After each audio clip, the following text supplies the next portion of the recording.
I'm here at Monte Oliveto, 2016, the 25th year of the World Community, and as for many years, there are meditators from all over the world coming here for a week of meditation and reflection together. Monte Oliveto was founded in the year 1313, a long time ago, older than the World Community. But beyond Monte Oliveto, of course, was St. Benedict in the 6th century, and beyond St. Benedict, the Desert Fathers. And from the Desert Fathers in the 4th, 5th century, John Main recognized and recovered the Christian tradition of meditation, which has led to the growth of our community now worldwide. And John Main's own story, of course, has stories within stories. He was introduced to meditation in the Far East, recognized it in his own Christian tradition, and went on to teach it as part of the Christian spiritual contemplative tradition. He came back to his home monastery and founded the first Christian meditation center in 1975. And then I went with him to Montreal. And from Montreal, the community as we know it has continued to grow. In 1991, a very special John Main seminar took place with Father Bede Griffiths. And from there, the basic shape, the basic vision of the world community began to form. So stories within stories, but every story has a beginning, a middle, and an end. And in this video, I think you'll see something of that. You'll see where we began, you'll see where we are now, and you'll see where, with the grace of the Holy Spirit, we may be moving.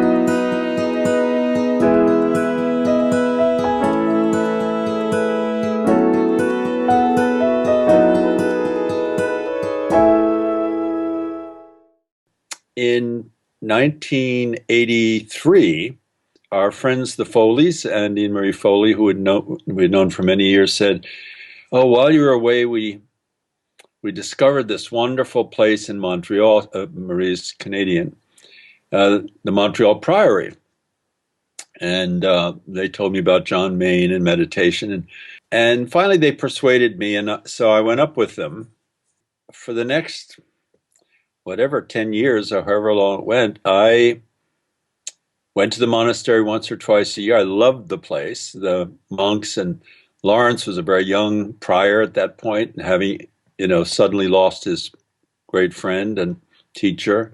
I think it was the first inkling I even had about how the monastic life could be combined with a form of meditation that is Christian, but also is universal and non-dogmatic. So I found it a really wonderful spiritual home. So that's just some of the background to then being invited to New Harmony, Indiana, on a really hot August week. And the speaker was Bede Griffiths. And I had never met him or seen him before. So each morning, he would there'd be meditation, and he'd give a talk. He was he was in his saffron robes, but he was such an Oxford Englishman, who spoke with a perfect Oxford accent and was very clear, very commonsensical. And he spoke about the cosmic Christ. And then when he said Mass, he would sit on the floor, and there'd be a low table. And instead of holy water, he would throw flowers out. And anyway, I loved it. And as I said, I don't know, there must have been 50, 100 people there from all over the place. I mean, mostly Canadians and British and Americans, but I think people from Singapore, Philippines, various people that Laurence had met along the way. We had our real first meeting of WCCM there, and that was the moment where this was established, the birth, you know. And so, yes, to me, the whole thing is like a birth. At that time, I had with me my late wife, Patricia, and my baby, Georgina. She was just 1 year old, and now she's 26 years old.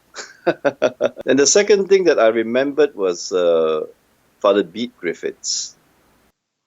And it was such an inspiring occasion because here was this Benedictine monk in saffron robes.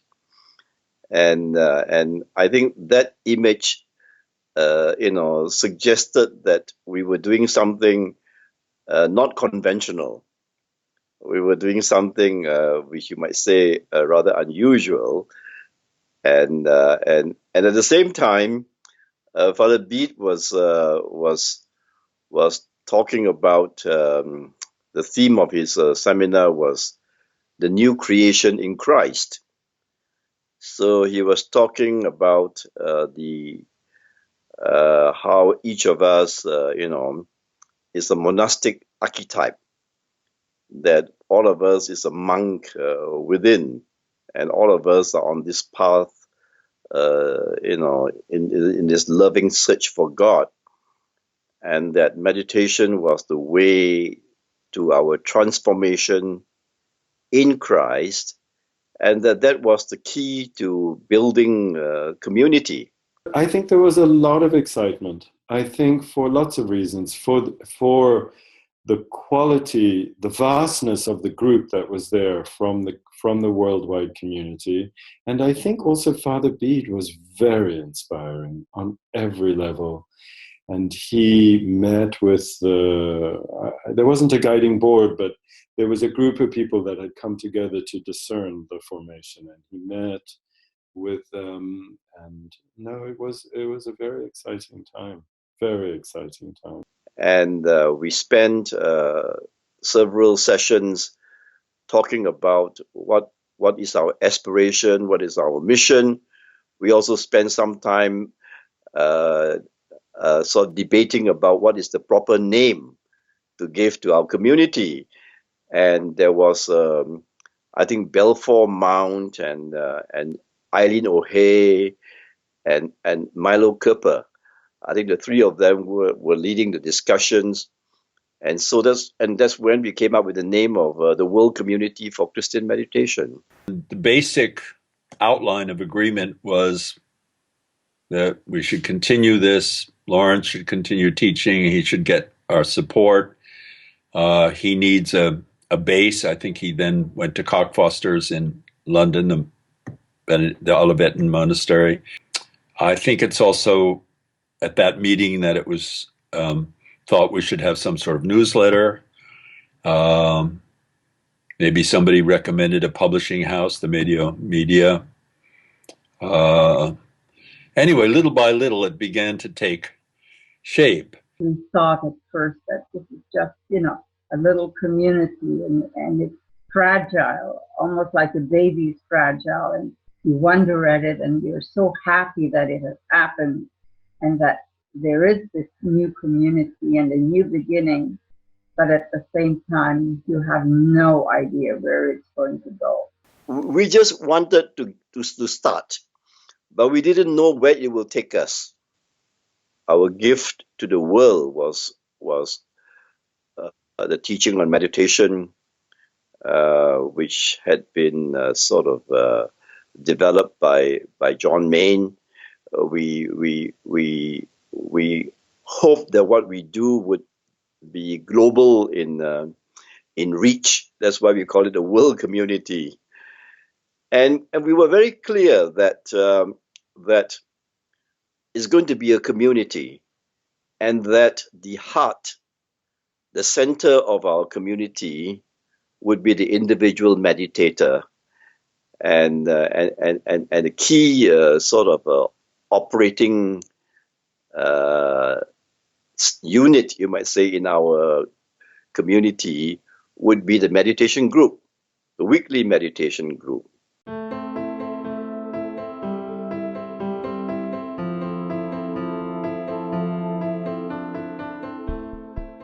Well, I was very involved in the community during the transition from Montreal to the UK, and during the period where the WCCM was being set up in its early days. We set up Media, and with the help of Bela Hadvani, I helped to set up the publishing company in those early days. I had no idea what I was doing, and there was, a huge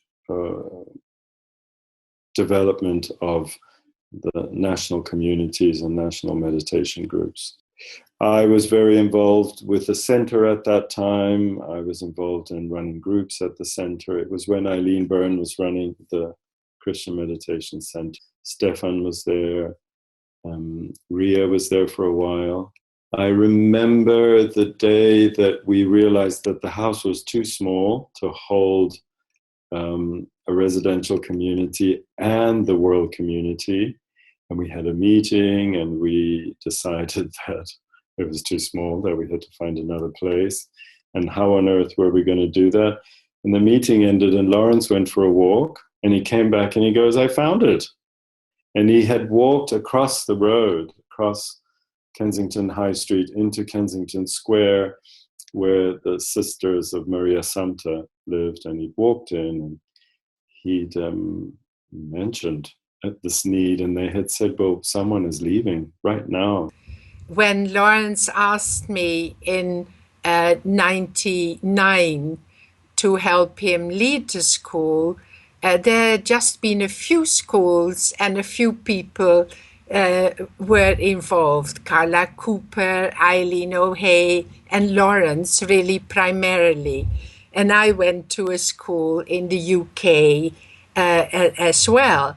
And then nothing happened. So then Laurence, who knew about my education background, was keen I would do that as service to the community. And I said, yeah, okay, I'll do it for a year, because I just become an oblate. Well, this is 17 years ago. So the year has been a long year, but it's been really quite exciting, because I started just with Laurence, and then slowly a group came around, people like Michelle Legault, Glenda Meakin, Ruth Fowler. And, we really were a team right from the beginning, and we met. And now that small team is now a huge school council. The school is now all over the world. And it's wonderful, because it is the essence of what we are about. I mean, the reason the school was started was because we felt we gave people meditation and then we left them. So what was needed was something to support not only the meditators, but also the group leaders. To me, it's just been amazing. It's basically exactly what Father John said, that meditation creates community, and that as you walk this journey, that people will join you. And in my time being involved with the WCCM, I've seen that happen in a wonderful way, especially when I've been in positions of responsibility and I've needed help. People have come to help, a lot of times unsolicited. Just all of a sudden they're there and they have the skills and the interest to help. One of the most wonderful things I think that I see, or have had the blessing to see, is when a person starts to meditate and they realize what a wonderful gift it is.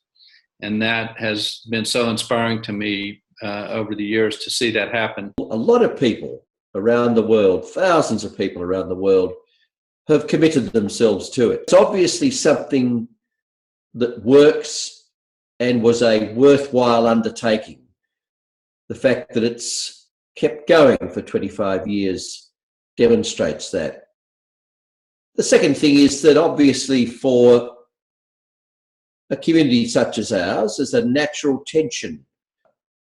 Our community tries to emphasize and put into practice the fact that it is a community, not just an organization.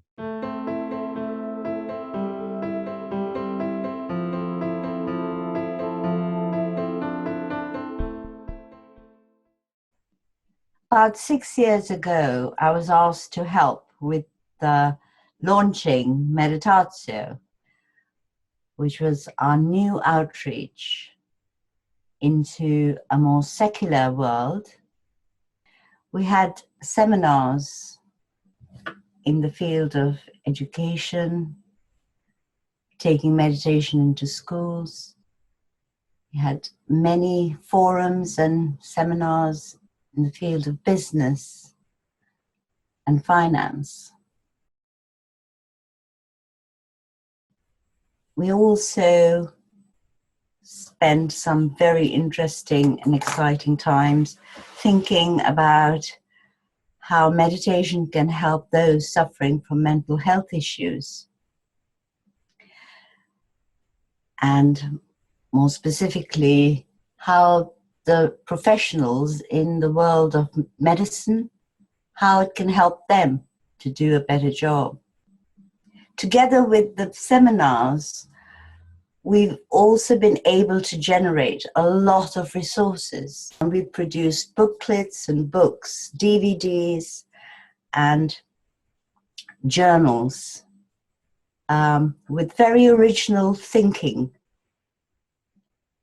And we started a Meditatio Center in London, which had a planned program of events. And we have, over the last 3 years, been able to bring some excellent teachers together. And it's created a kind of core. It's become a bridge between the outreach and the inreach. Specifically, my outreach, working with prisoners, has been very enriching for me. I've been able to see people not only come out of the prisons that they've made in their own minds and in their own lives, but even to see some of them physically come out of prison and become productive members of society again, using the meditation that they've learned to be able to heal, to enrich their lives, and to grow as human beings. And that has been incredibly rewarding for me personally, and I know for the community at large. I don't know how anybody succeeds through the daily pressures of most jobs, that discipline of doing everything every day, even when you don't want to do it, with total positivity so that you glow and shine. How you do that without meditation, I don't know. I certainly was struggling before I started meditating. You know, sometimes life can feel like you're shackled to servitude. And it's just like you're pulling this heavy stone along the road. And meditation helps you just pause for a minute and get things back into perspective and get back into feeling positive and strong. So first of all, I don't know how anybody does their job without meditation. But more importantly, as you get more senior, I found that you're in a decision-making place. There's a lot more fear, and you need to deal with that fear. And there's a lot more solitude because you spend a lot of time on your own in the office, and people don't invite you out for coffee anymore, and people don't invite you out for lunch anymore because you're the boss. So it's quite a lonely existence. And you need a whole new level of perspective when you're at that new position where you're actually making a difference. And I have found that meditation has enabled me to bring in grace and empathy and compassion into my business. And however much fear kicks in that I should be more aggressive and I should be putting more into the job and pushing my team further, after I meditate and I let go and let God,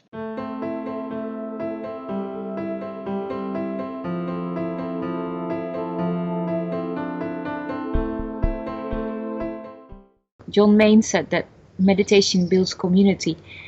I think that living in this house with people from all kinds of backgrounds and all kinds of languages, all kinds of ages, and living together, it was for me a kind of surprise after 2 years that it's really true. And probably if you have been on a silent retreat, I think you could even relate that, because if you've been on a silent retreat, you might have discovered that in the end of the silent retreat you felt very close to people, although you haven't been communicating about the things you would normally do if you sit with a person in the train or in the bus.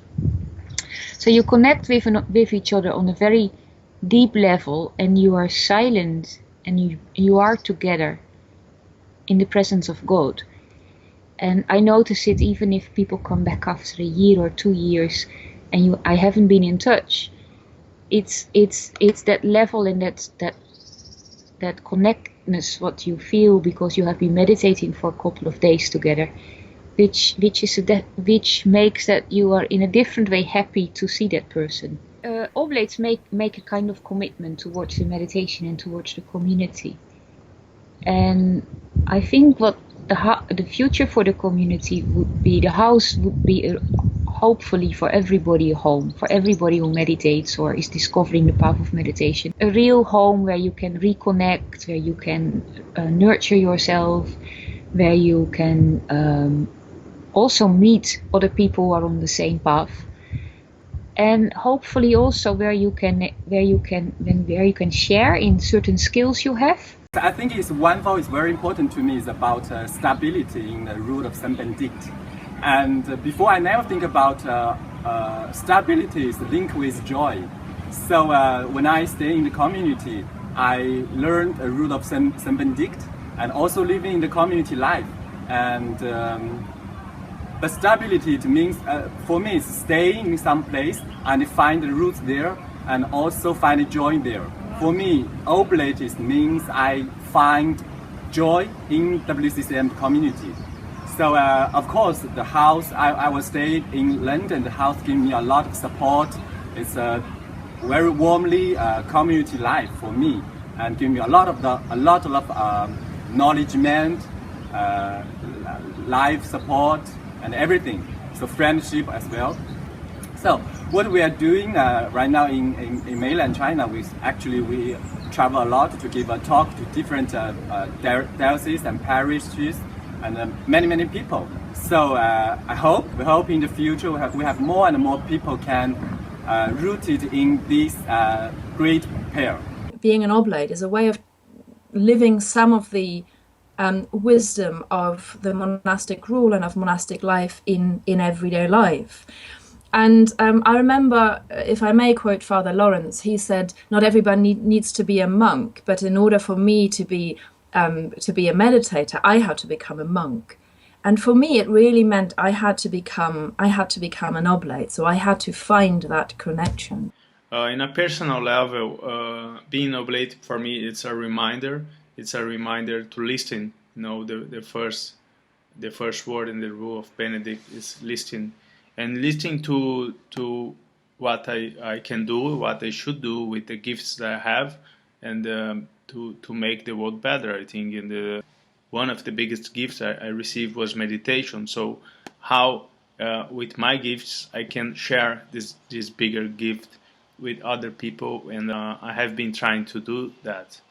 In a more bigger and communitary level, I think being oblate is feeling connected with the bigger oblate community around the world, with people committed with the rule of Saint Benedict, with the meditation especially.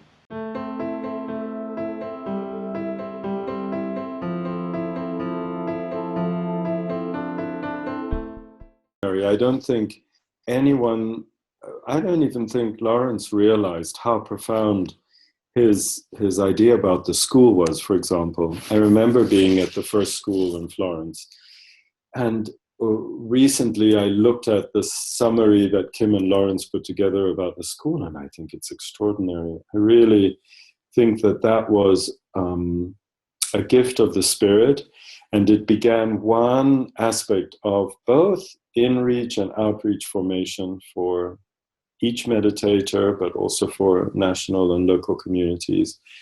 And Meditatio is like a brother or a sister to the school. It's another event. I mean, it's another real event. If we just think about that, you know, how our in-reach has sort of widened into the parishes, and how our outreach has now gone to business schools and hospitals, and of course to children in schools in many countries. I think those are astonishing developments which we could not possibly have foreseen 25 years ago. It is expanding, and just like a person grows and discovers its talents and discovers who they really are, and I think the same way the basics have to be the same, like the meditation is the basic. People here usually have really big distance from organized forms of spirituality. On the one hand, it is a quite disparate situation, but on the other hand, I think it's also a great opportunity. What I see here is a lack of questions which arise naturally when someone is frankly opened to oneself. I believe contemplative tradition could offer a way of dealing with this question in everyone's individual life story and show deeper experience of being. Then the WCCM would provide a basis for people to build up or extend their spiritual practice, which would lead to unique experience of oneself, God, and neighbors. Nowadays, with my generation, you can quite literally be distracted the entirety of the day. And a lot of people I know can't go 5 minutes without checking their smartphone, without checking their email. And really what it's doing is it's depriving our generation of boredom and of silence, I think. And you know, we don't have this experience anymore where you can sit with yourself in boredom and then get past that. And I think that kind of experience of just doing nothing and just being is so important to self-knowledge, to the creative process, you know, really to the human experience. It's so essential to just not be distracted and be aware of what's going on around you. And so I think the antidote to that is meditation. And particularly for young people, it's increasingly important. I don't think it's the only answer, but it is certainly the biggest answer, the most important one. I like it because it makes you feel calm. If you're angry about something, it makes you feel like it's okay, nothing's bad's going to happen, and you feel like happy and relaxed. After we've meditated, or I think we look out for each other more and things like around the classroom. Say if before meditation I asked someone to do something but they were busy, maybe after meditation they would find time to do that thing I asked them to do. I like Christian meditation because sometimes when you're praying to God, but sometimes you don't really take the time to listen to what he's saying. When you close your eyes, it's nice because you just feel calm.